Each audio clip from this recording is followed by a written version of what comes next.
थोड़ा सा।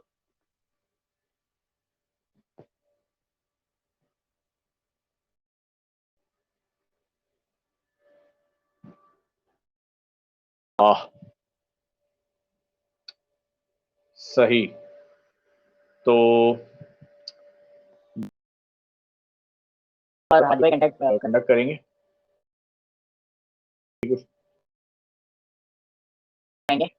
तो तब तक मैं थोड़ा इंट्रोडक्शन देता हूँ कि अभी तक हमारी जितनी भी क्लासें हुई हैं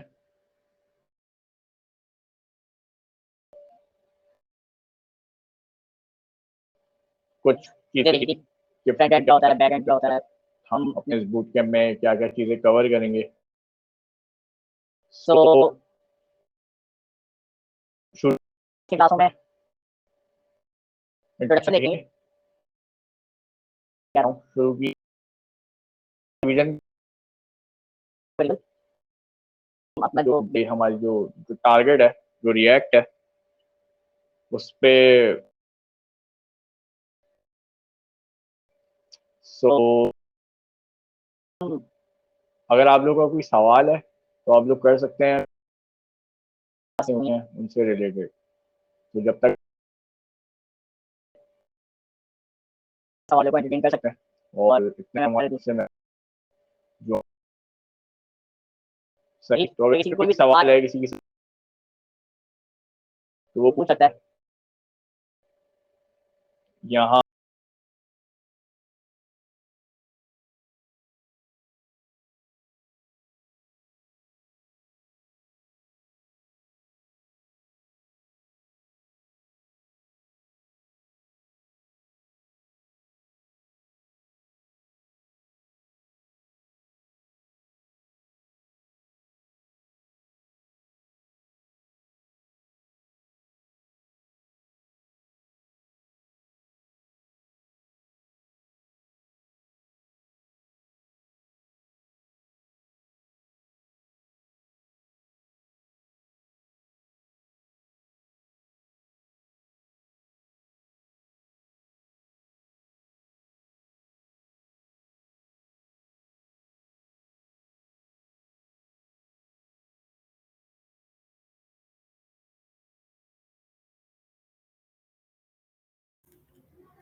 अस्सलाम वालेकुम, आवाज़ आ रही है सबको? वालेकुम अस्सलाम जी। ठीक हो गया। तो आज काफ़ी अरसे बाद हम बूट कैंप स्टार्ट कर रहे हैं और आज 6th सेशन है हमारे बूट कैंप का। तो लास्ट जो हमने लास्ट क्लास में हमने जावास्क्रिप्ट तकरीबन ही पढ़ ली थी। तो आज थोड़ा बहुत रिकैप करेंगे पुराना जितना हमने पढ़ा है HTML से लेकर जावास्क्रिप्ट तक, और इसके बाद जो सेकंड हाफ होगा उसमें हम रिएक्ट पर आएंगे जो कि बेसिक जावास्क्रिप्ट की एक लाइब्रेरी है। सो स्टार्टिंग करते हैं हम रिकैप से। तो मैं स्क्रीन शेयर करता हूँ तब तक अपनी विंडो।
हादी आप जो हो वो स्लाइड्स खोल लो, वो वाली जो सबसे पहले हमने इंट्रोडक्शन के लिए जो बनाई थी।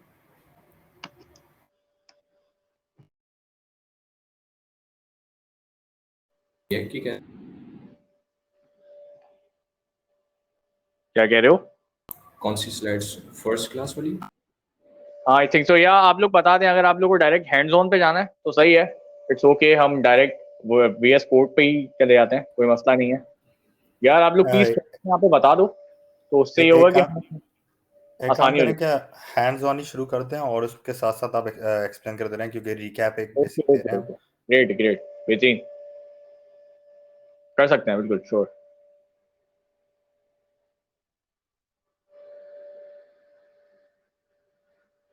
तो स्टार्टिंग करते हैं हैंड्स ऑन से। सो एक सही है, ठीक है, ग्रेट।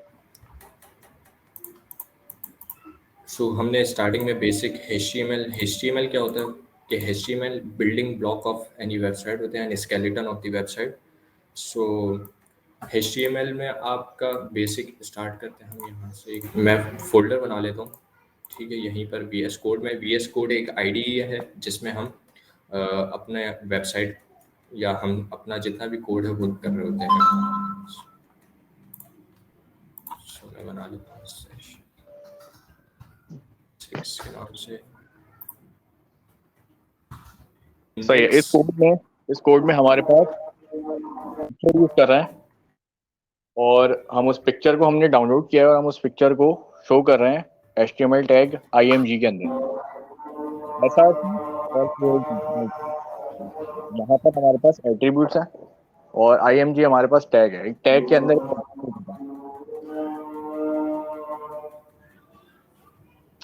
ओके,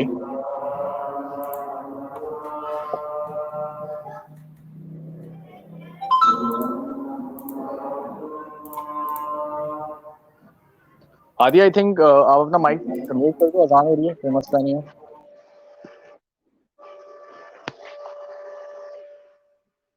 सही है। सो अब हमारे पास यहाँ पर हमने एक H1 लिया हुआ है, हमारे पास एक टैग है,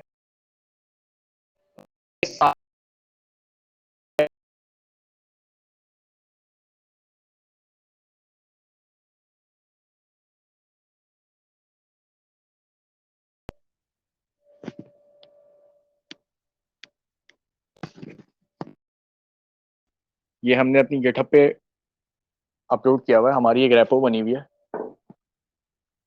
JDSC UIT के। तो उसके अंदर हमने अपने सारे प्रोजेक्ट्स और सारे जो भी चीज़ें हमने यहाँ पे कोड किए हैं ना, वहाँ पे हमने कोड अपना देख सकता है। और उसके लिए आपको गेट की बहुत थोड़ी सी नॉलेज होना ज़रूरी है, गेटहब की। क्या वहाँ जाके कोड सिर्फ रीड कर लें जो जो हमने यहाँ पे कोड किया है। और जहाँ तक HTML है, HTML इतनी कॉम्प्लेक्स नहीं होती, तो HTML तो आप किसी और रिसोर्स से भी देख सकते हैं। हमने सिर्फ आपको जस्ट एक आइडिया देने के लिए यहाँ पे चीज़ें इस्तेमाल की हुई हैं। और ये एक बहुत सिंपल सा टेक्स्ट है, उसके लिए आपको दो चीज़ें और पता होना ज़रूरी है, ब्लॉक लेवल क्या होता है और इनलाइन क्या होता है। सो हमने पहले भी बात की थी इस बारे में कि ब्लॉक वो होता है जो पूरी जो विड्थ है वो कवर करे, और सिमिलरली जो इनलाइन होता है, इनलाइन एलिमेंट होता है, वो ये होता है कि वो पूरी विड्थ पेज की कवर नहीं करता। तो हमने इस पूरी चीज़ को बहुत डिटेल में कवर किया था। सो आदि आई थिंक दूसरे कोड पे चलते हैं। नितिन,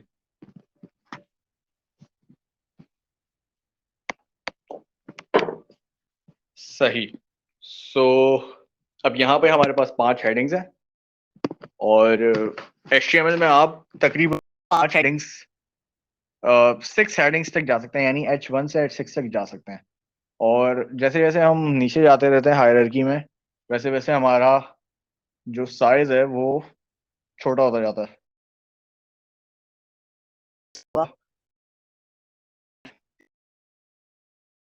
और बस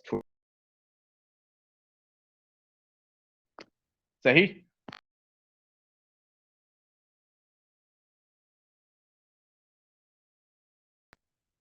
सही। उसके अगर हम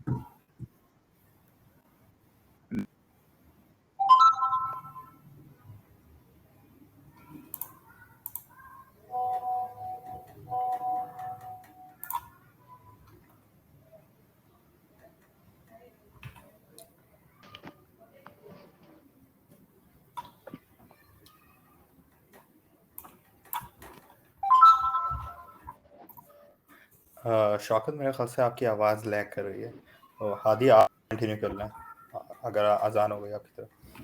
सही हो गया। आवाज़ आ रही होगी आई गेस। आवाज़ आ रही है आप सबको? जी जी, आपकी आ रही है। सही हो गया। सो जहाँ मैंने लास्ट लीव किया था कि HTML क्या होता है। HTML basic building block of any website होती है, यानी स्केलेटन होता है, बिल्कुल ढांचा होता है जिसमें कोई स्टाइलिंग वगैरह नहीं होती है। सो जब भी आप अपनी HTML की वेबसाइट बनाते हैं तो आप एक फ़ाइल क्रिएट करेंगे जिसमें आप कुछ भी नाम दे सकते हैं, लेकिन उसके साथ एक चीज़ होती है एक्सटेंशन। एक्सटेंशन स्टार्ट होती है डॉट करके।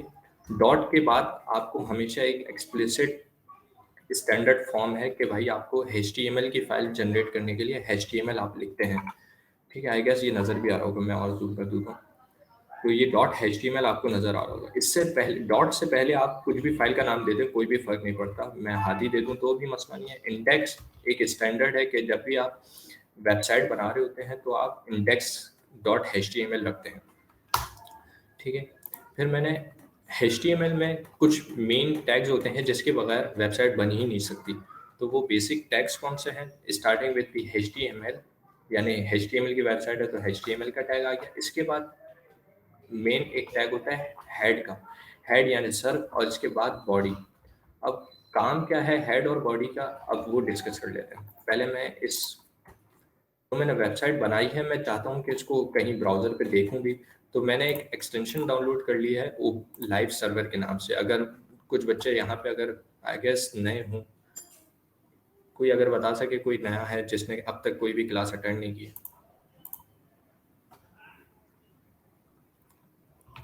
सही, ठीक हो गया, कोई भी नहीं ऐसा, सब ने अटेंड की है। तो फिर भी मैं एक बार दोबारा बता देता हूँ ताकि रिकैप हो जाए कि जिसने नहीं की हो। तो लाइव सर्वर करके आप एक एक्सटेंशन डाउनलोड करते हैं VS कोड में। यहाँ पे आके आप इंस्टॉल कर लेंगे, क्योंकि मेरे पास हुई भी है। जैसे ही आप इंस्टॉल करेंगे आपके पास एक राइट क्लिक करने पर एक ऑप्शन आएगा ओपन विद लाइव सर्वर के नाम से। आप ओपन विद लाइव सर्वर करेंगे तो आपके पास ब्राउज़र में एक विंडो ओपन हो जाएगी। बिल्कुल क्लीन विंडो है, कुछ भी नज़र नहीं आ रहा। अब क्यों नहीं आ रहा वो देख लेते हैं। मैं बॉडी के अंदर आया, मैंने कुछ भी टाइप कर दिया, तो मैंने जो भी टाइप किया वो फ़ौरन से रियल टाइम में रिफ्लेक्ट हो गया। तो हेड का क्या काम है? हेड के अंदर एक और टैग होता है टाइटल के नाम से। अब लेट सपोज आप हर वेबसाइट में जाते होंगे, ऊपर कुछ ना कुछ नाम आ रहे होते हैं। जैसे ये गूगल डॉक्स की स्लाइड है तो उसके ऊपर एक लिखा हुआ आ रहा है React dash hyphen Hadi Haider. इसी तरह मैं चाहता हूँ इस टैब के ऊपर भी कुछ ना कुछ टाइटल में नाम आए, तो मैं एक टैग बनाता हूँ टाइटल के नाम से। मैंने इसके अंदर लिख दिया सेशन 6 और मैंने लिख दिया बूट कैम्प। और देखेंगे आप फ़ौरन से रिफ्लेक्ट हो गया कि हमारे टैब के टाइटल पे आ गया सेशन 6 और बूट कैम्प। ये तो हो गया बेसिक बिल्डिंग ब्लॉक। अगर मैं चाहता हूँ ये मैं हर बार सेम टेम्पलेट ना लिखूँ तो एक VS कोड का शॉर्टकट है एमिट के नाम से, यानी आप एक्सक्लेमेशन मार्क देते हैं और जैसे ही आप एंटर करेंगे आपके पास बिल्कुल टेम्पलेट बना हुआ आ जाएगा। ये मेटा के टैग्स अभी फिल वक्त फॉर द टाइमिंग छोड़ देते हैं। ये आ गया। मैं टाइटल में मैंने लिख दिया, मैं लिख देता हूँ सेशन 6 बूट कैम्प 2023। सही है, और मेरे पास रिफ्लेक्ट हो गया। अब बॉडी के अंदर HTML में कुछ टैग्स होते हैं जिन्हें कहते हैं हम इनलाइन टैग, और कुछ टैग्स होते हैं जिन्हें हम कहते हैं ब्लॉक लेवल या ब्लॉक लेवल एलिमेंट्स। ठीक है, ब्लॉक लेवल एलिमेंट्स और इनलाइन एलिमेंट्स। इनलाइन एलिमेंट्स का और ब्लॉक लेवल एलिमेंट्स का फ़र्क क्या है? सो स्टार्टिंग करते हैं ब्लॉक लेवल से। तो ब्लॉक लेवल में क्या होता है? मैंने एक मैंने टैग लिया div के नाम से। div एक आप समझ लें एक कंटेनर,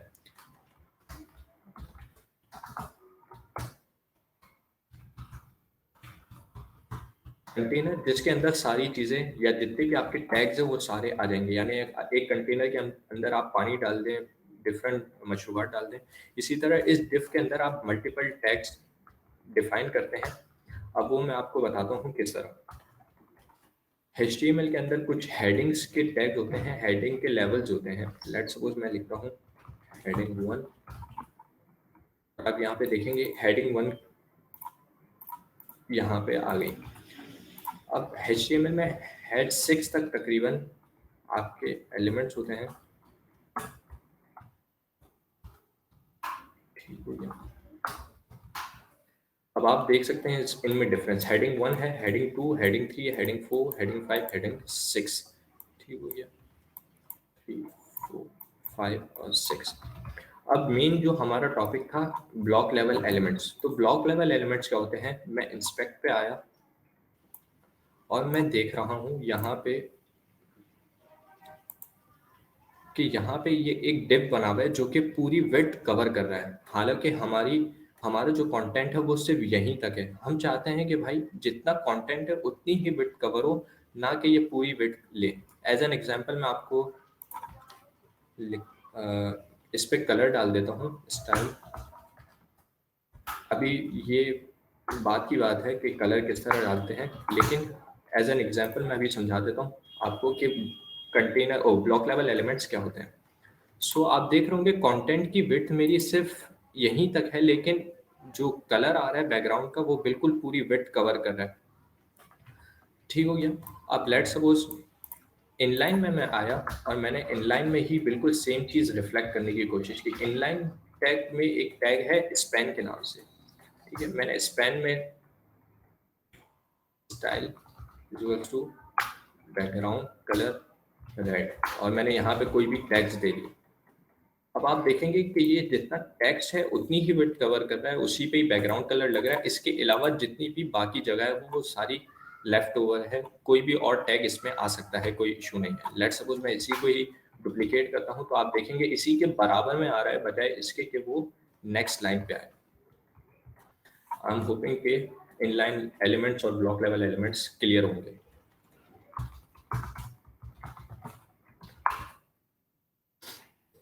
यहाँ तक अगर किसी को कोई क्वेश्चन तो बता दें।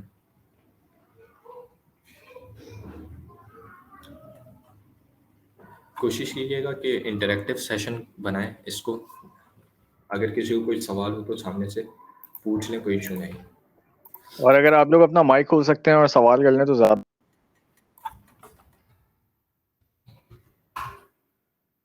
सही।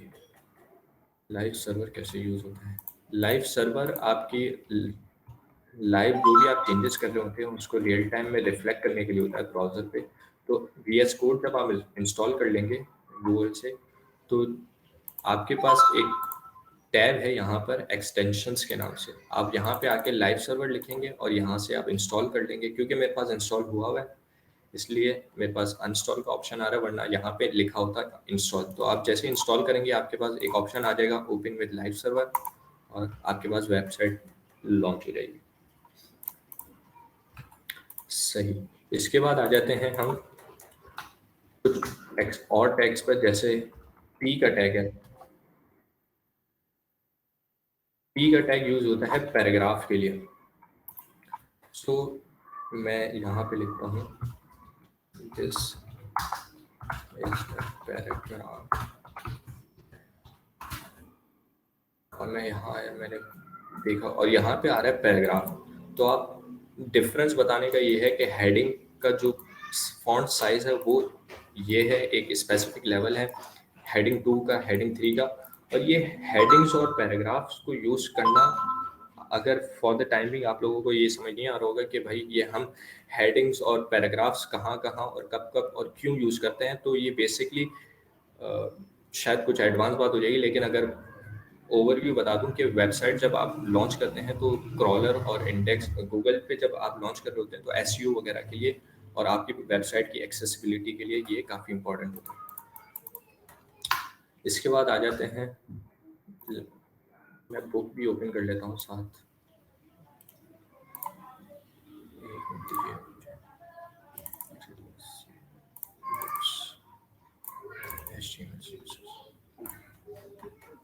सही।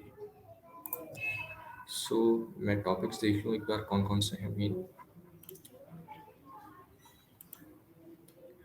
अच्छा, तो ये बुक आई गेस सबके पास होगी जो जो ग्रुप में है व्हाट्सएप के। सो स्टार्टिंग हमने स्ट्रक्चर देख लिया कि वेबसाइट का स्ट्रक्चर क्या होता है, HTML होता क्या है। इसके बाद टेक्स्ट हमने देख लिया कि डिफरेंट हेडिंग्स के लेवल्स होते हैं टेक्स्ट के, यानी पैराग्राफ टैग होता है। इसके बाद आ जाते हैं लिस्ट का टॉपिक। अब मैं चाहता हूँ कि मेरी वेबसाइट में मैं एक ग्रॉसरी के लिए मैं मार्ट जा रहा हूँ और मैं चाह रहा हूँ कि एक लिस्ट बना लूँ कि मुझे कौन कौन से आइटम्स खरीदने हैं, परचेज करना है। तो मैं HTML में एक टैग होता है UL के नाम से। UL stands for unordered list. List के अंदर भी एक और है unordered list. I guess screen बिल्कुल विजिबल होगी। सही, तो अनऑर्डर्ड लिस्ट है। अनऑर्डर्ड लिस्ट, इसके अंदर एक और टैग यूज होता है जब भी आप मल्टी लेवल एलिमेंट्स बना रहे होते हैं। मैंने लिख दिया LI स्टैंड फॉर लिस्ट, मैंने लिख दिया आइटम 1। ठीक है, मैं यहाँ पर आया, मेरे पास चेंज रिफ्लेक्ट हो गया। मैं फर्दर टाइमिंग ऊपर कमेंट कर दूँ भाई। अच्छा, एक और चीज़ HTML में या वेबसाइट्स में आप देख रहे होंगे कि कमेंटिंग का एक कॉन्सेप्ट होता है। कमेंट्स क्या करता है कि आप अपने कोड में समझाने के लिए, आप अपने कोड में डॉक्यूमेंटेशन या कोड को डिफाइन करने के लिए एक काम करते हैं कमेंटिंग का, कि जिससे आप कोड पढ़ने वाले को, लेट सपोज आपने तो कोड लिख दिया लेकिन कल को किसी और को वो कोड पढ़ना हो तो वो किस तरह पढ़ेगा, तो वो उसको कमेंट्स के थ्रू समझ आएगा कि भाई इस ब्लॉक ऑफ कोड में क्या लिखा है। सही, तो शॉर्टकट कमेंट डालने का यह है कि कंट्रोल और कंट्रोल प्लस स्लैश करेंगे तो आपके पास एक कमेंट आ जाएगा। ठीक, इसके बाद आ जाते हैं, ये आ गया आइटम 1। अब मैं लेट सपोज चाह रहा हूँ कि मल्टीपल आइटम्स आ जाए। मैंने लिख दिया आइटम 3 आइटम 4 और ये आ गए। लेकिन मैं चाह रहा हूँ कि ये प्रायोरिटी वाइज आए, नंबर वाइज आए। ये डायरेक्ट डिस्क क्यों आ रहे हैं, यानी सर्कल के थ्रू क्यों शो हो रहे हैं। सो ये शो इस वजह से हो रहे हैं कि ये UL टैग की वजह से हो रहे हैं। UL स्टैंड्स फॉर अनऑर्डर्ड, यानी जिसका कोई भी ऑर्डर नहीं है, तो वो डायरेक्टली मिक्स होके डॉट के थ्रू रिप्रेजेंट हो रहे हैं। लेकिन अगर मैं चाह रहा हूँ कि ये बिल्कुल सेम ऑर्डर्ड में आए, यानी नंबर वाइज आए, हर टैग हर आइटम के साथ उसका नंबर हो, तो वो किस तरह होगा। एक और HTML में टैग होता है OL के नाम से। OL stands for ordered list, और इसके अंदर बिल्कुल same as it is LI करके आप रिप्रेजेंट करेंगे आइटम 1। मैं कॉपी कर लेता हूँ ऊपर से, और मैं अब आया तो मैं यहाँ पे देख सकता हूँ कि मेरे पास priority wise, number wise show हो रहे हैं आइटम्स के। नंबर 1 पे आइटम 1 है, नंबर 2 पे आइटम 2 है, एंड सो ऑन। ठीक हो गया यहाँ तक? अगर किसी को कोई कंफ्यूजन या सवाल नहीं, सही हो गया। इसके बाद आ जाते हैं नेक्स्ट टॉपिक, लिंक्स का टॉपिक है। ठीक हो गया। आपने बहुत सी वेबसाइट्स देखी होंगी। लेट्स सपोज मैं GDSC की वेबसाइट पे आ जाता हूँ। ठीक हो गया। अब मैं चाह रहा हूँ कि मैं इस अबाउट के बटन पे क्लिक करूँ तो ये मुझे रीडायरेक्ट करे कहीं पर भी। लेट्स सपोज मैं चाह रहा हूँ ये अबाउट के बटन पे मैं क्लिक करूँ तो वो मुझे रीडायरेक्ट कर दे गूगल www.google.com पे। तो ये किस तरह होगा। सो मैं आ जाता हूँ यहाँ पर अपने कोड में, मैंने लिखा लिंक्स का एक टॉपिक है। ठीक है, मैं ऊपर के तमाम कोड हाइड कर देता हूँ, कमेंट कर देता हूँ। ठीक हो गया। अच्छा, आप लिंक्स बनाने के लिए आप लिखते हैं एक अटैग। एक अटैग स्टैंड्स फॉर एंकर टैग। ठीक है। अच्छा, अगर किसी को थ्योरी भी पढ़नी हो टैग के साथ तो आप अपने टैग के ऊपर होवर करेंगे तो आपके पास पूरी डेफिनेशन और उसकी पूरी थ्योरी लिखी रहेगी। और अगर आप लिंक पर क्लिक कर देंगे MDN रेफरेंस पर तो वो आपको लिंक खोलकर आपको पेज पर ले जाएगा जिस पे आप पूरी डिस्क्रिप्शन वगैरह थ्योरी पढ़ सकते हैं। सो यहाँ पे मैं पढ़ के बता भी देता हूँ, if the a element has an href attribute then it represents a hyperlink. So मैं आ जाता हूँ, मैं लिखता हूँ take me to Google, ठीक हो गया। मैं यहाँ पर आया और अब लेकिन मैं गूगल पे इस टेक्स्ट पे क्लिक कर रहा हूँ लेकिन कुछ हो नहीं रहा, ये मुझे गूगल की वेबसाइट पर लेकर नहीं जा रहा। तो ये क्यों नहीं ले जा रहा? तो एंकर टैग के अंदर कुछ एट्रीब्यूट्स होते हैं। हर टैग के अंदर जो भी मैं आपको डिफरेंस बता देता हूँ कि टैग्स और एट्रीब्यूट्स में क्या डिफरेंस है। तो लेट्स सपोज मैं इन लेसर देन और ग्रेटर देन ब्रैकेट्स के साथ में कुछ भी लिखूंगा तो वो आ जाएगा टैग का नेम, ठीक है। इसके साथ टैग के नेम के साथ में जितने भी एट्रीब्यूट्स लिखूंगा, जितने भी प्रॉपर्टीज लिखूंगा, वो सारी उसके एट्रीब्यूट्स कहलाएंगे। सो लेट्स सपोज मैं आया एंकर टैग में, मैंने लिखा href। href स्टैंड्स फॉर मुझे रेफरेंस करना है, मुझे लिंक करना है किस वेबसाइट पर। अब मैं आता हूँ, मैंने लिखा https://www.google.com, ठीक है। अब मैं यहाँ पर आ रहा हूँ तो ये टेक्स्ट का कलर भी चेंज हो गया, इसकी विजिबिलिटी चेंज हो गई कि इसके नीचे अंडरलाइन आ गई है। अब मैं इस पर क्लिक करूँगा तो ये मुझे ले जा रहा है गूगल पर, ठीक है। आप देख सकते हैं google.com पर मुझे लेकर आ गया। लेकिन मैं चाह रहा हूँ कि भाई मैं जब इस पर क्लिक करूँ तो इसी पेज पर ना खुले गूगल, बजाय इसके कि एक नई टैब खुल जाए, ठीक है। सो ये नई टैब किस तरह खुलेगी? तो एक और एट्रीब्यूट होता है टारगेट के नाम से। अब मैं टारगेट के अंदर लिखूंगा अंडरस्कोर ब्लैंक। तो अब क्या करेगा, अब मैं इस पर क्लिक करूंगा तो ये एक नई टैब खुल जाएगी जिस पर गूगल ओपन होगा, बजाय इसके कि इसी टैब पर गूगल ओपन होता कि अब क्या हुआ, एक नई टैब पर खुल गई। सो यहाँ पर आप कुछ भी लिंक दे सकते हैं, आप अपने तौर पर प्रैक्टिस भी कर लें साथ साथ, तो बहुत ज़्यादा बेहतर होगा, ठीक हो गया। ताकि आपके पास कोई भी क्वेश्चन हो या कोई मसला आ रहा हो तो आप फौरन से रिजॉल्व करवा दें। सो अगर लिंक्स में किसी को कोई मसला या इशू तो वो पूछ लें।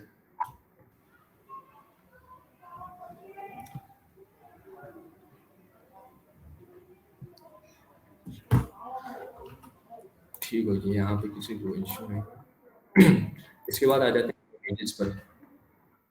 सो इमेजेस का एक टॉपिक है जिसमें आप,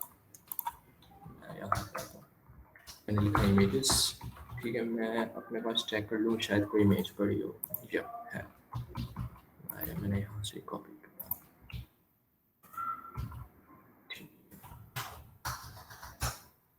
अच्छा, अब इमेज का एक टैग होता है IMG, यानी आप अपनी वेबसाइट पे चाह रहे हैं, लेट्स सपोज मैं यहाँ के आपको एग्जांपल शो कर देता हूँ।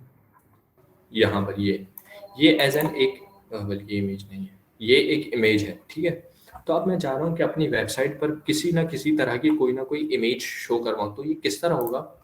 सो मैं आता हूँ यहाँ, मैंने लिखा IMG stands for image tag. और अच्छा, एक और चीज़ HTML में होती है सेल्फ क्लोजिंग टैग, ठीक है। अब सेल्फ क्लोजिंग टैग क्या होते हैं कि जिनका कोई क्लोजिंग टैग ना हो, जिस तरह हमने यहाँ पे देखा है, एंकर टैग का देख लेते हैं। तो एंकर टैग में यहाँ पे एक क्लोजिंग टैग भी आ रहा है, अगर आप गौर करें तो यहाँ पे एक क्लोजिंग टैग है स्टार्टिंग फ्रॉम।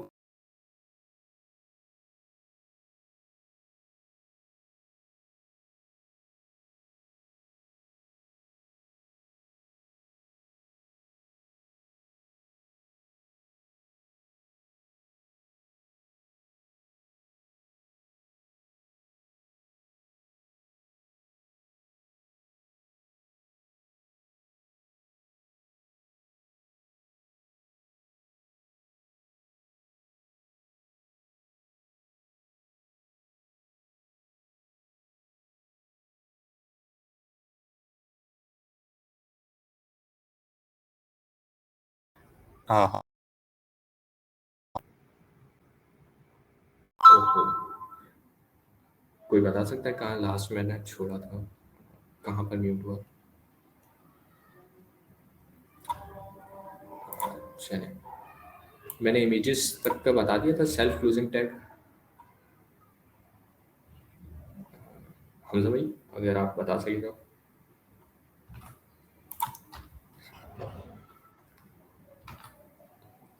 अच्छा चलिए, सेल्फ क्लोजिंग टैग्स होते हैं कुछ HTML में, ठीक है भैया। इसके बाद मैं आ जाता हूँ, SRC लिखता हूँ, SRC स्टैंड्स फॉर सोर्स, और मैं चाहता हूँ कि मैं बजाय किसी इमेज को अपने पास डाउनलोड करूँ, मैं डायरेक्टली गूगल से लिंक उठाऊँ और डायरेक्ट अपनी वेबसाइट में शो करवा दूँ, बजाय इसके कि मैं अपने पास डाउनलोड करूँ, स्टोरेज मेमोरी कंज्यूम करवाऊँ। मैंने यहाँ पे सोर्स के अंदर एक गूगल से उठाई हुई लिंक मैंने पेस्ट की। अब मैं आता हूँ अपनी वेबसाइट पर और मैं देख रहा हूँ कि ये इमेज शो हो गई है, लेकिन काफ़ी बड़ी है। अब मैं चाह रहा हूँ कि भाई इसकी कुछ ना कुछ विड्थ है, इमेज जो ओवरफ्लो हो रही है वेबसाइट की विड्थ से, जो वेबसाइट की व्यू पोर्ट है उससे बाहर जा रही है। तो मैं आता हूँ, एक और इमेज के अंदर एक एट्रीब्यूट है विड्थ के नाम से, तो मैंने विड्थ लिखा 500 और मैंने हाइट लिख दिया 500। अब मैं सेव करके आऊँगा तो देख सकते हैं आप 500 हो गई है विड्थ, और हाइट ठीक हो गया 400 और 300 ठीक हो गया। यहाँ पे एक इमेज शो हो गई आपके पास, लेकिन अब मैं चाह रहा हूँ कि ये मेरे पास इमेज डाउनलोड हो लोकली, और मैं इस इमेज को लोकल अपने पीसी से उठाऊँ डाउनलोड करके, ठीक है। तो मैं यहाँ से ये लिंक हटा देता हूँ और मैं अपने पास आता हूँ। मेरे पास एक फोल्डर बना हुआ है इमेजेस के नाम से, जिसके अंदर एक इमेज है car.jpg के नाम से। सो मैं क्या करता हूँ, मैं स्टार्ट करता हूँ डॉट स्लैश से। डॉट स्लैश क्या करता है, आपको आपकी जो करंट फाइल है उससे बाहर ले जाता है। सो मैं आपको अपना फोल्डर स्ट्रक्चर लेट्स सपोज यहाँ पे दिखा दूँ, सेशन 6 पे। यहाँ पे मैं अभी फिलवक्त किस फाइल के अंदर खड़ा हूँ, index.html के अंदर। मैं चाह रहा हूँ इस फाइल से बाहर निकलूँ, तो बाहर किस तरह निकलूंगा, मैं लिखूंगा डॉट स्लैश करके। अब मैं चाह रहा हूँ इमेजेस के अंदर चले जाऊँ, तो मैं लिखूंगा इमेजेस स्लैश डालूंगा। अब मुझे क्या चाहिए, मुझे ये चाहिए car.jpg के नाम से जो मेरे पास इमेज है। मैंने लिखा car.jpg, मेरे पास सजेशन भी आ गया, मैंने सेव किया। अब मैं आता हूँ अपने वेबसाइट पर और मेरे पास इमेज भी शो हो रही है। और ये मैंने कहाँ से इस्तेमाल की, मैंने कहाँ से यूज़ की, ये मेरे पास मैंने अपने लोकल जो सेव थी मेरे पास लोकली, वो मैंने यूज़ की। सो इमेज का भी टॉपिक यहाँ पे ख़त्म हुआ, लेकिन मैं एक एज एन एग्जांपल आपको पुराना भी रिवाइज करवा देता हूँ कि एंकर टैग आप क्यों यूज़ करते हैं लिंकिंग के लिए। तो मैंने यहाँ पे, अब मैं चाह रहा हूँ कि मैं पास करूँ इस इमेज को। अब मैं चाह क्या रहा हूँ, मैं इस कार की इमेज पर क्लिक करूँ तो ये मुझे इस इमेज पर ले आए। तो वो किस तरह होगा, मैंने एंकर टैग दिया और उसमें ये लिंक पास कर दी, ठीक है। अब मैं यहाँ आया, मैंने इस इमेज पर होवर कर रहा हूँ तो मेरे पास यहाँ बॉटम लेफ्ट पे एक लिंक शो हो रही है। अब मैं इस इमेज पर क्लिक करूँगा और देखें मुझे ये एक इमेज शो हो गई जो कि मैं चाह रहा था, बिल्कुल एग्जैक्ट, ठीक हो गया। यहाँ पे इमेज का टॉपिक खत्म हुआ।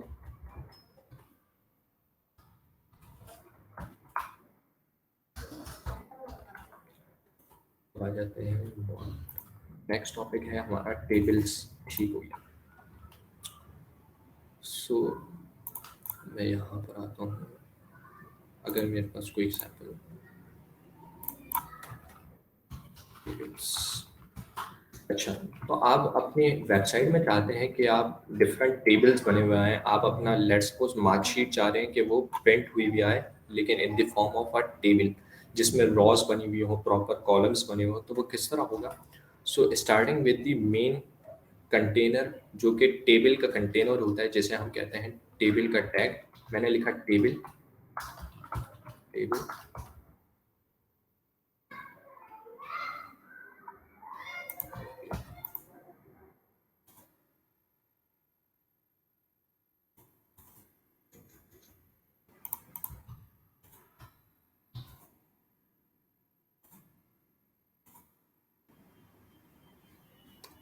अच्छा बॉडी,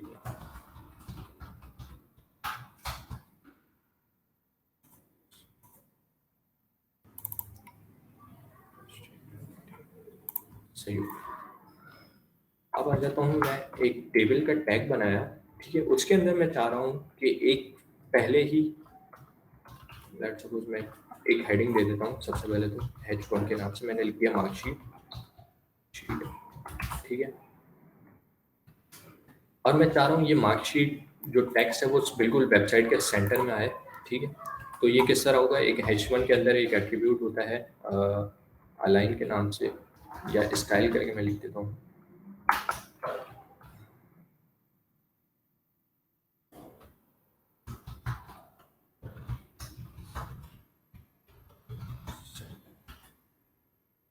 सेंटर आ गया।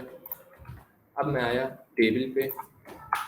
टेबल के अंदर मैं चाह रहा हूँ कि एक टेबल का हेडर हो जिसके अंदर तमाम हेडिंग्स बनी हुई हैं। लेट्स सपोज कोई एग्जांपल मैं अपने पास शो करवा सकूँ।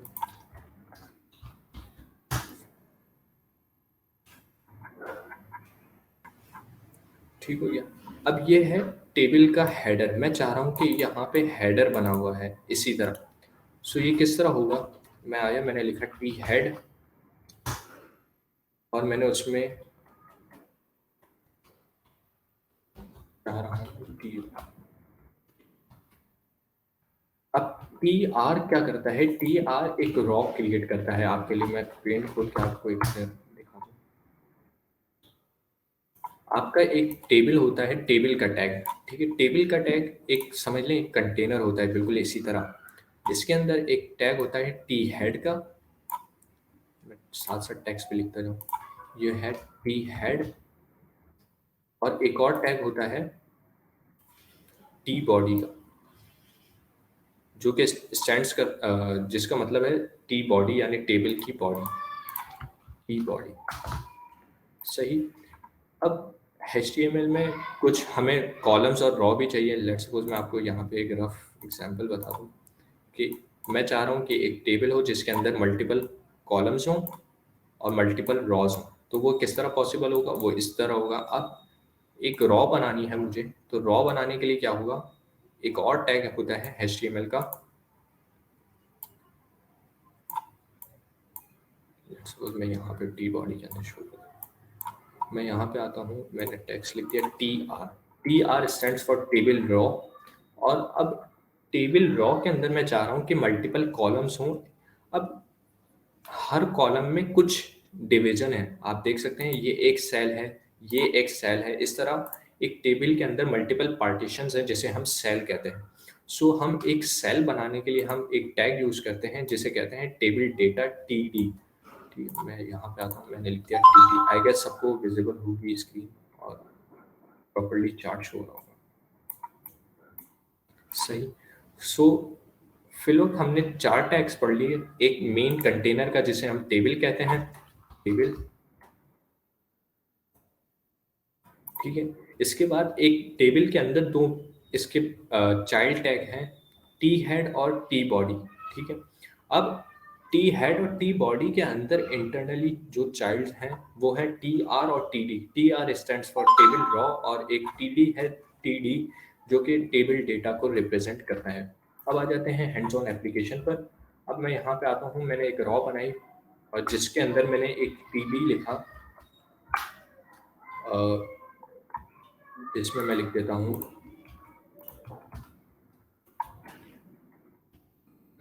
सीरियल नंबर, या ठीक है सीरियल नंबर लिख देता हूँ। फिर इसके अंदर मैं एक बना देता हूँ नेम का, ठीक है।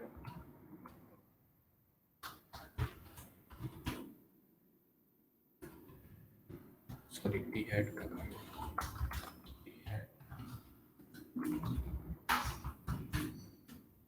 टी हेड जिसके अंदर एक रॉ है,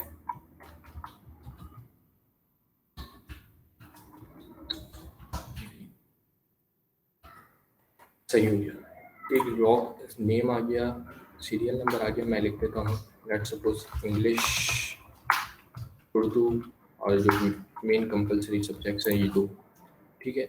यहाँ पे बने हुए आ रहे हैं नेम, इंग्लिश, उर्दू, ठीक है। अब मैं चाह रहा हूँ मल्टीपल जो स्टूडेंट्स हैं उनका डेटा शो हो जाए, तो वो किस तरह होगा, मैं आया, मैंने लिखा टी बॉडी के नाम से, जो कि मैंने बता दिया कि बॉडी को डिफाइन करता है। उसके अंदर मैंने एक रॉ बनाई और उसके अंदर मैंने एक टीडी का टैग बनाया जिसमें मैंने लिखा 01। फिर मैंने लिखा, अब मैं रॉ चेंज क्यों नहीं कर रहा, जब तक आप एक रॉ में काम कर रहे हैं उसी रॉ के अंदर आप टीडी के टैग बनाते जाएंगे फॉर द डिफरेंट कॉलम्स। ठीक है, आपको मैं नेम में लिख देता हूँ खाली, इसके बाद मैं आ जाता हूँ इंग्लिश और उर्दू के मार्क्स लिख देता हूँ out of 100, let's suppose 100 and 100 full marks.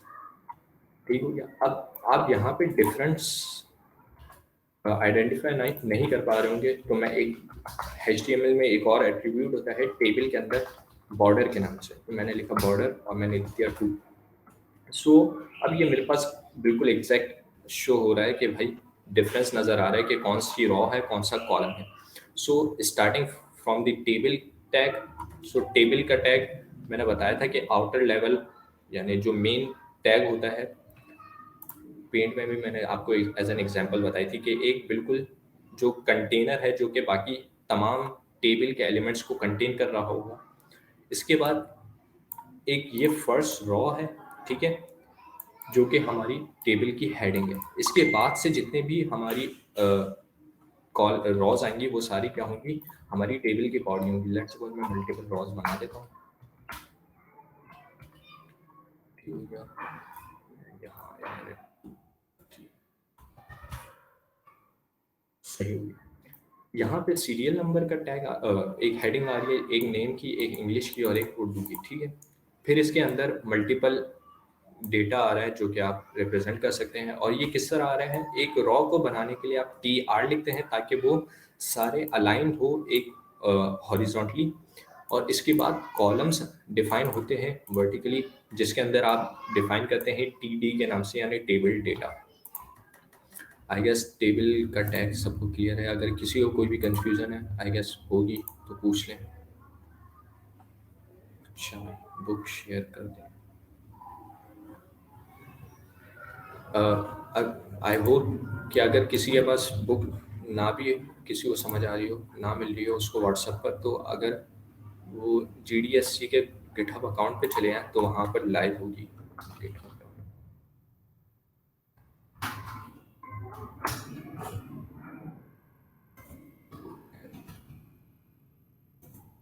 Link आपको दे देता हूँ।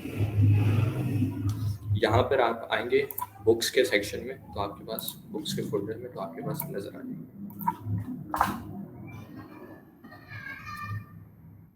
सही। इसके अलावा टेबल के टॉपिक में किसी को कोई सवाल हो तो वो पूछ लें, अपना माइक ओपन कर लें, कोई मसला नहीं।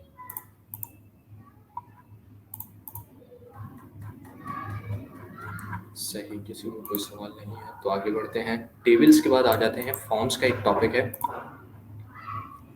टेबल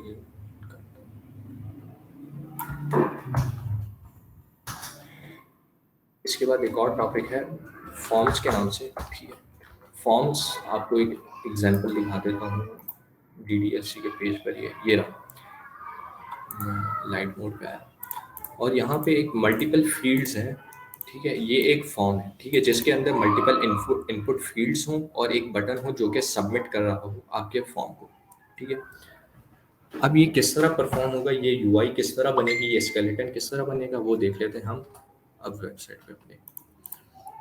स्टार्टिंग करते हैं हमारे एक कंटेनर से जिसे हम div कहते हैं, जो कि एक ब्लॉक लेवल एलिमेंट है। इसके बाद मैं चाह रहा हूँ कि एक इनपुट का टैग आए जिसमें हम कुछ ना कुछ टेक्स्ट इनपुट कर सकें। तो मैंने लिखा इनपुट।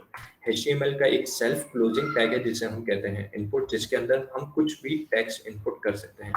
ठीक है, मैं अब यहाँ पर आता हूँ पेज पर, तो मुझे एक बिल्कुल एक बॉक्स नज़र आ रहा है जिसमें मैं कुछ भी टेक्स्ट एंटर कर सकता हूँ। ठीक है, खाली एम्प्टी टेक्स्ट है, लेकिन मैं चाह रहा हूँ ये GDSC की वेबसाइट पर जब इनपुट की फील्ड पर कुछ लिखता नहीं भी हूँ ना, तब भी मुझे कुछ ना कुछ टेक्स्ट नजर आ रहा है, कुछ ना कुछ टेक्स्ट रिप्रेजेंट हो रहा है। तो ये क्यों हो रहा है, ये किस तरह होगा हमारे वेबसाइट में, तो हम ये कर लेते हैं इस तरह।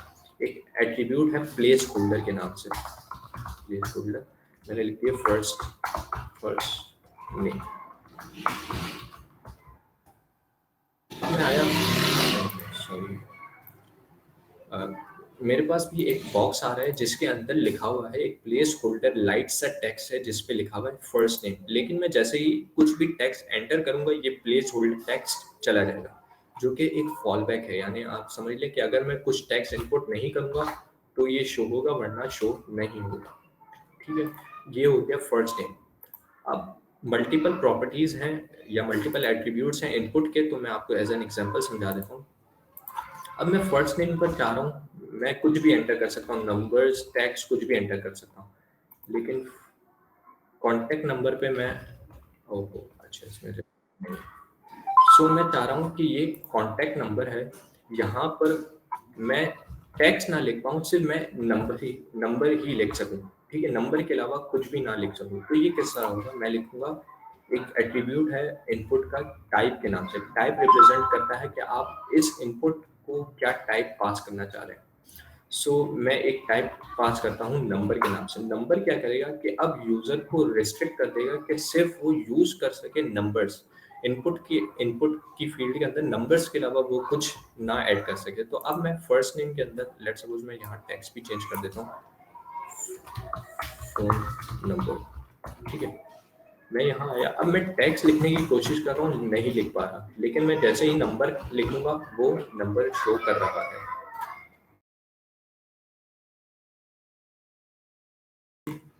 सो इसके बाद कुछ और एट्रीब्यूट्स हैं HTML के, जिसमें मैक्स लेंथ है, मिन लेंथ है, जिसमें आप डिफाइन करते हो कि मैक्सिमम लेंथ क्या हो सकती है, आप कितने कैरेक्टर्स इनपुट कर सकते हो और कितने नहीं। लेट्स सपोज मैं लिखता हूँ मैक्स लेंथ, मैंने लिख दिया 4 लिख दिया। लेट्स सपोज अब मैं आया, तो इसमें वो फॉर्म की रिस्ट्रिक्शन नहीं चले, मैं यहाँ पर आता हूँ, मैं डिफ की जगह चाह रहा हूँ कि यार मैं जब पूरा ये फॉर्म बना रहा हूँ तो इसको कोई जेनरिक जो नाम हो, स्टैंडर्ड नाम हो फॉर्म के नाम से। तो मैं आया, मैंने लिखा फॉर्म का टैग जो कि एग्जिस्ट करता है HTML में, जो कि रैप करता है जितने भी फॉर्म के एलिमेंट्स होते हैं, जिसमें इनपुट्स होते हैं, टेक्स्ट एरिया होता है, आपका बटन होता है, ये सारे एलिमेंट्स को रैप करता है फॉर्म का एलिमेंट। सही, यहाँ तक अगर किसी को कोई सवाल या कंफ्यूजन, सही, किसी को कोई सवाल नहीं है, आई गेस ठीक हो गया। अब मैं आ जाता हूँ, मैं दोबारा अपने पुराने उस पे आ जाता हूँ, मैं लिख देता हूँ फर्स्ट नेम। टाइप में मैंने नंबर की जगह पास कर दिया। अगर मैं टाइप में नंबर की जगह कुछ टेक्स्ट पास ना भी करूँ ना, एक और टाइप होती है टेक्स्ट, यानी जिसमें आप तमाम अल्फा न्यूमेरिक कीज यूज कर सकते हैं। सो मैं अगर टाइप का एट्रीब्यूट यूज ना भी करूँ ना, तो मुझे बाय डिफॉल्ट इनपुट की रिप्रेजेंटेशन टाइप टेक्स्ट के नाम से ही मिलेगी। सही, मैं यहाँ पे देख सकता हूँ, कुछ भी एंटर कर सकता हूँ इंक्लूडिंग नंबर्स। अब मैं आया, मैंने लिखा इनपुट के बाद फर्स्ट नेम हो गया, लास्ट नेम हो गया, फर्स्ट नेम। अच्छा, किसी का सवाल होगा कि मैंने ये डायरेक्टली किस तरह एक इनपुट के एलिमेंट को डायरेक्टली उसको नीचे पेस्ट किस तरह कर दिया। तो ये VS कोड की कुछ शॉर्टकट कीज हैं, अगर वो आप अपने, मैं यहाँ पे शो भी कर दूँ VS कोड।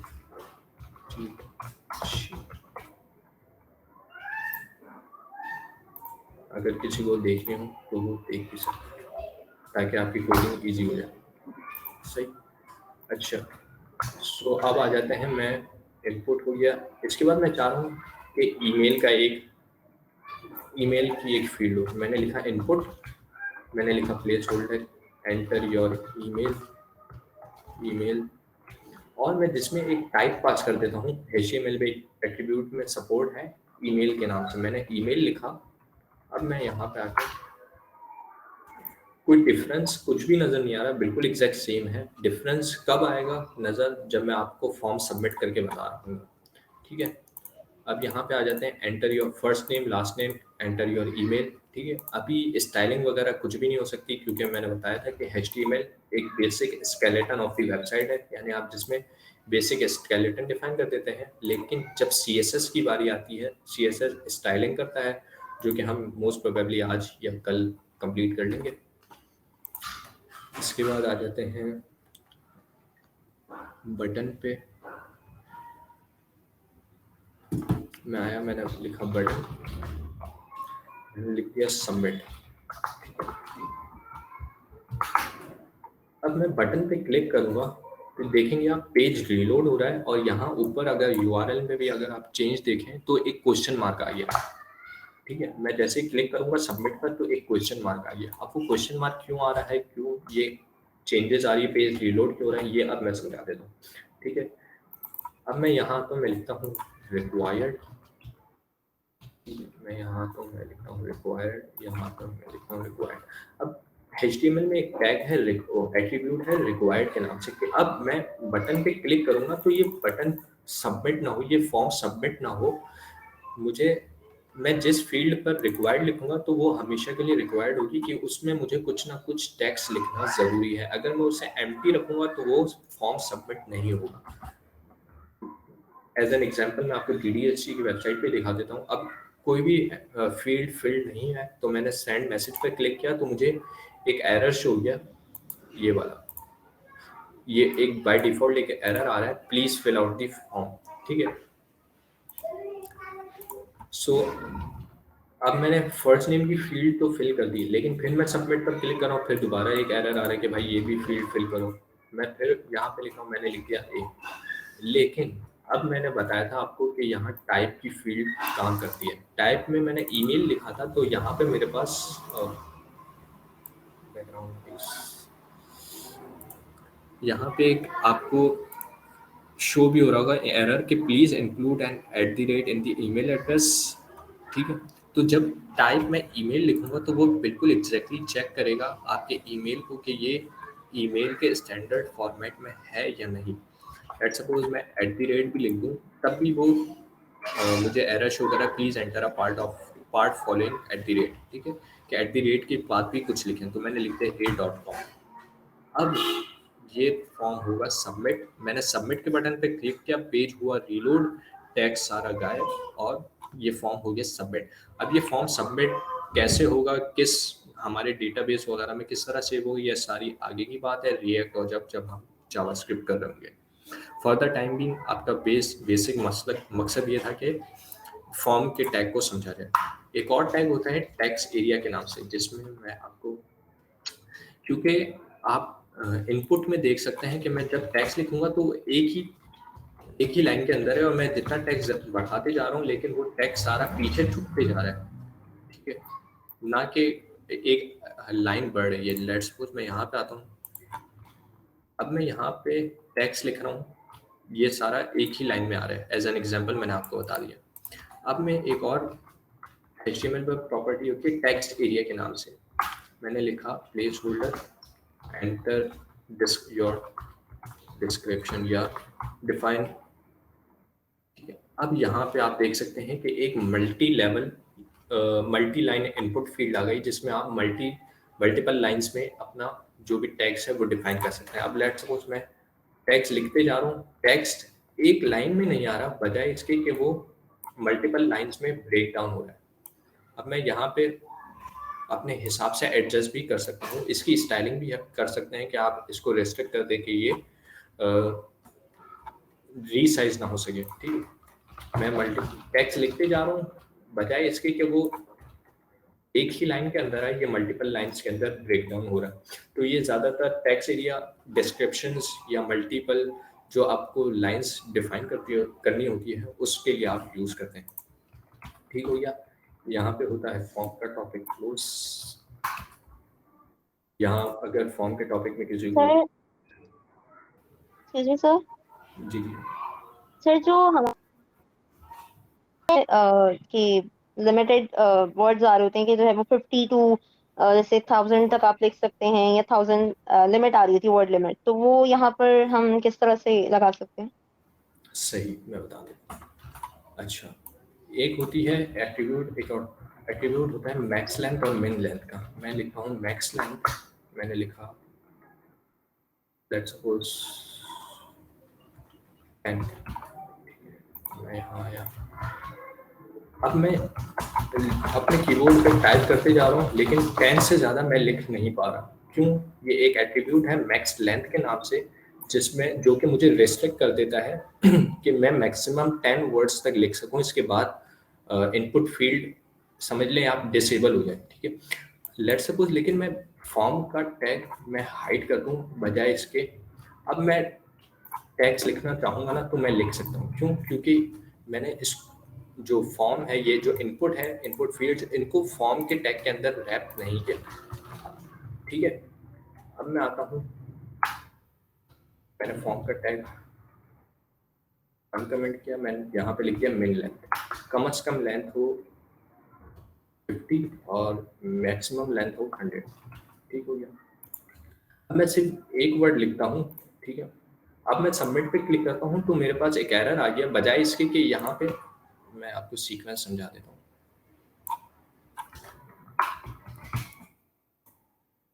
लेट सपोज मैंने फर्स्ट फील्ड में कुछ टैक्स लिखा, मैंने सबमिट पे क्लिक किया तो वो डायरेक्टली बजाय फर्स्ट फील्ड पे कोई एरर शो करने के वो डायरेक्ट सेकंड फील्ड पर आया, उसको इसने वैलिडेट किया और कहा कि भाई इस फील्ड को फिल करना ज़रूरी है। लेकिन मैं चाह रहा हूँ कि भाई फर्स्ट नेम की फील्ड में तकरीबन 50 कैरेक्टर्स मिनिमम हैं, होने चाहिए, लाजमी है। अब मैंने सबमिट किया, मैंने सबमिट के बटन पे क्लिक किया तो वो कह रहा है कि भाई फर्स्ट नेम की फील्ड रिक्वायर्ड है, आपको फिल करना ज़रूरी है। मैंने फिल कर दिया। अब मैं सबमिट पे क्लिक कर रहा हूँ तो मेरे पास एक एरर आ रहा है, please lengthen this text to 50 characters और मोर। कम से कम 50 कैरेक्टर्स होंगे तो ये फॉर्म आगे बढ़ेगा, वरना फॉर्म सबमिट नहीं हो पाएगा। मैंने लेट्स सपोज 50 से ज़्यादा ही लिख दिए तो मेरे पास ये नेक्स्ट फील्ड पे आ गया और उसको वैलिडेट कर रहा है। आई गेस ये क्वेश्चन जो था वो क्लियर होगा। Yes, thank you. यहाँ पे अगर किसी को भी और क्वेश्चन तो वो पूछ लें, जब तक मैं एक ब्रेक ले लूँ 1 मिनट।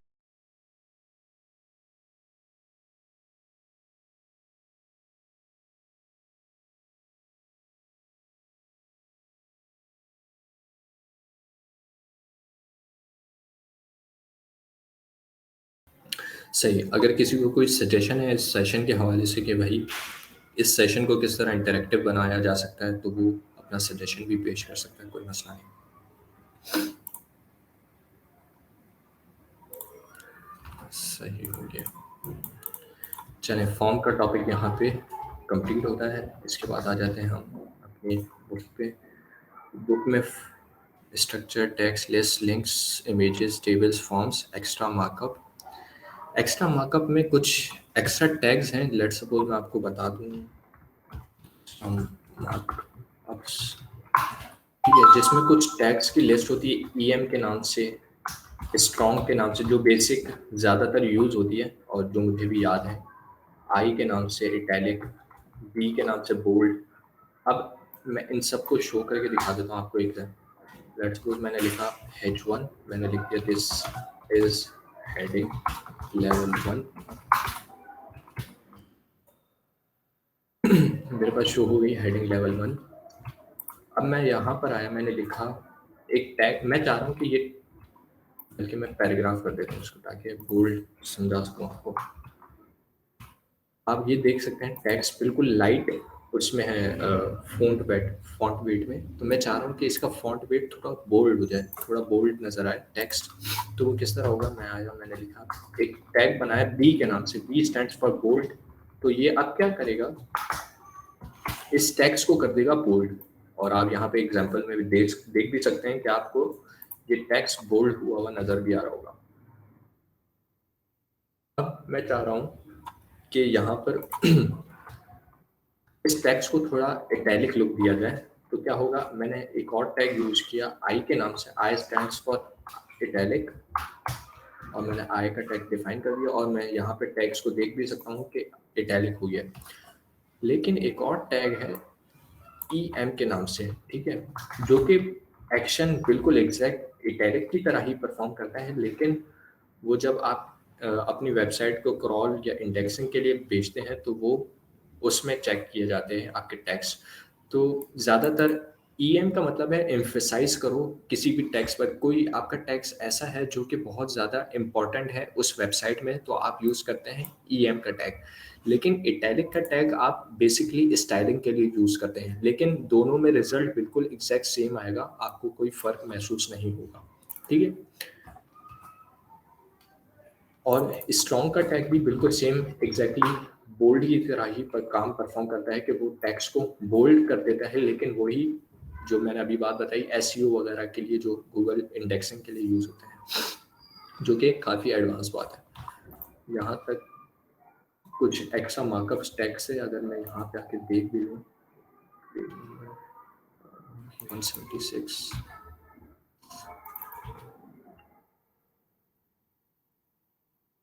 मार्कअप में कौन कौन से और टैक्स हैं।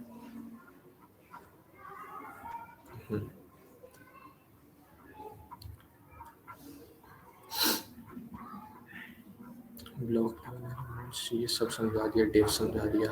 अच्छा आई फ्रेम आ गया, सही हो गया, आई फ्रेम समझा दिया। अच्छा कुछ एक मैं चाह रहा हूँ कि मेरी वेबसाइट पर यूट्यूब की वीडियो शो हो। अगर मैं यहाँ पे शायद यहाँ पे यूज हुई हो,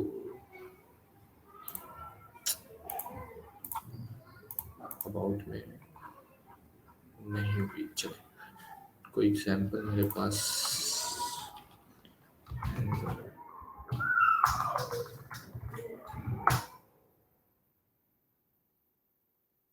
सही।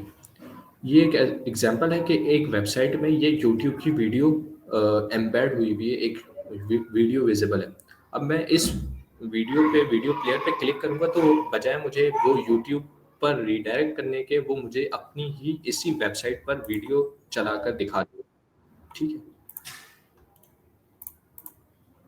अब मैं आता हूँ यहाँ पर, मैं बता देता हूँ ये एक्शन किस तरह परफॉर्म हुआ। मैं यहाँ पर आया, मैंने लिखा आई फ्रेम HTML में एक टैग होता है आई फ्रेम के नाम से, जो कि आपकी वीडियोस या मैप्स वगैरह को एम्बेड कर रहा होता है, जो कि दूसरी बेसिकली इस आई फ्रेम का मकसद ये होता है कि आप किसी दूसरी साइट के डेटा को अपनी साइट में लिंक कर दे, बजाय बजाय उसका बस आप एक उसका रेफरेंस क्रिएट करते हैं, ना कि अपने पास ही डाउनलोड करके उसका यूज़ कर लें, ठीक है। अब मैं यहाँ पर आया, मैंने लिखा आई फ्रेम, ठीक है, आई फ्रेम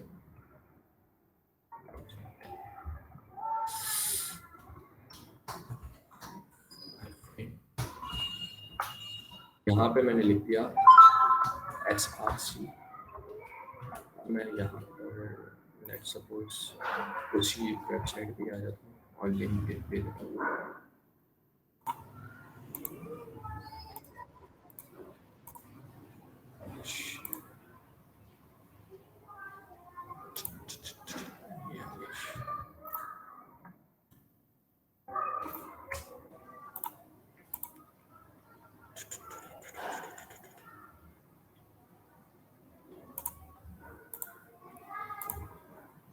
यहाँ पर आ गया आई फ्रेम यूज नहीं, वीडियो भी जाना पड़ेगा।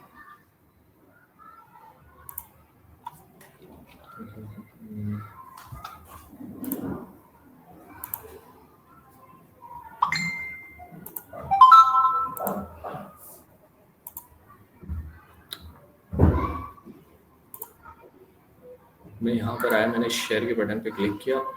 YouTube पे एक ऑप्शन है एम्बेड के नाम से, ठीक है। अब एम्बेड में आपको प्रॉपर्ली वो कोड भी रिप्रेजेंट हुआ मिल रहा है, तो आप डायरेक्टली कोड को कॉपी करेंगे। मैं यहाँ पे मैंने कोड को कॉपी किया, मैं यहाँ पर आया, मैंने बजाय उसके दोबारा लिखने के मैंने यहाँ पे सारी प्रॉपर्टीज कॉपी कर ली, हाइट टाइटल ये सब मैं हटा दूँ फॉर द टाइम भी। बस सोर्स के अंदर आप उस वीडियो का लिंक डाल देंगे, ठीक है। अब मैं पेज को रिलोड किया और मेरे पास YouTube की वेबसाइट आ गई। अब मैं डिफरेंट प्रॉपर्टीज होती हैं, एट्रीब्यूट्स होते हैं, विड्थ के नाम से, हाइट, टाइटल क्या करेगा, आपका टाइटल शो कर रहा होगा जब आप होवर कर रहे होंगे वेबसाइट पर, सॉरी वीडियो प्लेयर पर। अलाउ में आपकी डिफरेंट प्रॉपर्टीज है कि ऑटो प्ले हो जाए, क्लिपबोर्ड राइट हो जाए, gyroscope, picture in picture mode use हो सकते हैं, या अलाउ फुल स्क्रीन, ठीक है। ये डिफरेंट एट्रीब्यूट्स याद करने की ज़रूरत नहीं है, आप अपने डिफरेंट डॉक्यूमेंटेशंस वगैरह से पढ़ के और उसे यूज़ कर सकते हैं। तो ये जितने भी टैग्स हमने अब तक पढ़े हैं, ये सारे टैग्स याद करने की ज़रूरत नहीं है। टाइम बाय टाइम आपको जितना आप यूज़ करते जाएंगे, प्रैक्टिस करते जाएंगे, आपको याद भी हो जाएंगे। और अगर कभी आपको कोई भी टैग ऐसा हो जो याद ना भी आ रहा हो तो आप वो गूगल भी कर सकते हैं, बेसिकली कोई इशू नहीं। यहाँ पे मैंने आया, मैंने रीलोड किया और मेरे पास ये वीडियो प्लेयर शो भी हो रही है, ठीक है।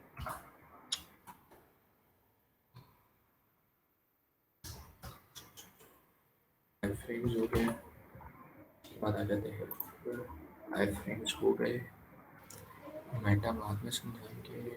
इसके कैरेक्टर्स एक्स्ट्रा मार्कअप में मैंने सब समझा दिया, सही हो गया। अब आ जाते हैं दोबारा टॉप पे इंडेक्स पर। एक्स्ट्रा मार्कअप हो गया, फ्लैश वीडियो ऑडियो, ठीक है। ये HTML का एक लास्ट टॉपिक है जो कि है, अभी मैं क्लियर करवा देता हूँ। वीडियो, ठीक है। HTML में एक टैग होता है वीडियो के नाम से, ठीक है, जिसके अंदर आप SRC पास करते हैं। मैं लेट्स सपोज यहाँ पे, क्योंकि मेरे पास कोई वीडियोस वगैरह डाउनलोडेड नहीं है तो मैं बस उसी तरह यूज़ होंगे ये सारी चीज़ें, ये प्रॉपर्टीज़ जिस तरह आपने आई फ्रेम और डिफरेंट एट्रीब्यूट्स यूज़ किए। तो आप सोर्स के अंदर जो भी आपकी वीडियो की URL है वो पास कर देंगे। एक और टैग होता है ऑडियो का, जिसमें आप अपनी वेबसाइट पर ऑडियो शो करवा सकते हैं। अगर मैं यहाँ पे एग्जाम्पल भी दिखा दूँ आपको, पेज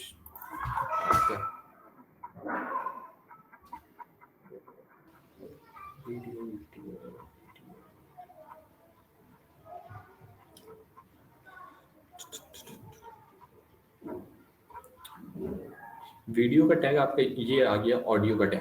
ऑडियो के टैग को आप जैसे ही यूज़ करेंगे, मैं यहाँ पे आपको ये ऑडियो का टैग आप यूज़ करेंगे, उसके अंदर सोर्स में आप जहाँ पे भी आपकी ऑडियो पड़ी है वो ऑडियो जो भी URL है आपका, वो आप URL डालेंगे सोर्स के अंदर। जिस तरह हमने इमेजेस में डाला था कि हमने अपने लोकल से इमेज को किस तरह यूज़ किया था, ठीक है, उसी तरह आप ऑडियो और वीडियो को भी यूज़ कर सकते हैं, ठीक है।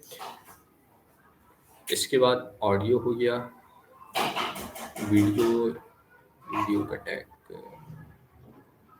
ये रहा वीडियो का टैग, जिसमें आप कंट्रोल्स पास कर सकते हैं, जिसमें आप कंट्रोल्स डिफाइन करते हैं कि आपको कौन कौन से कंट्रोल्स चाहिए। लेट्स सपोज आपको वॉइस कंट्रोलर चाहिए, म्यूट कंट्रोलर चाहिए, फुल स्क्रीन का कंट्रोल चाहिए, पिक्चर इन पिक्चर मोड का जो कंट्रोल है वो आपको चाहिए, तो वो आप सारे कंट्रोल्स यहाँ पे डिफाइन कर सकते हैं। तो आप उन प्रॉपर्टीज़ को एक्सेस कर सकते हैं, ठीक हो गया। ऑडियो और वीडियो का टॉपिक भी यहाँ पर एंड हुआ, और यहाँ पर आपका तकरीबन HTML का जितना भी बेसिक सा जो ओवरव्यू दे सकता था वो दे दिया। मोस्ट लाइकली कुछ ही टैग्स रह गए होंगे जो कि मैं मिस आउट कर रहा हूँ, तो आप लोग अपने तौर पर बुक को एक बार रीड कर लीजिएगा इन डेप्थ, ताकि आपके जितने भी HTML के कॉन्सेप्ट्स हैं वो सारे क्लियर भी हो जाए। थ्योरी आप बेसिकली रीड भी कर लीजिएगा ताकि आपके इंटरव्यू वगैरह के लिए काम आ सके। एक बार रीड कीजिएगा, याद और रट्टा नहीं मारिएगा, ठीक है। इसके बाद मुझे आपके आसपास कुछ जगहें मिली है। अच्छा, इसके बाद मेरी आप सबको यही सजेशन है कि आप लोग अपने तौर पर प्रैक्टिस कीजिएगा और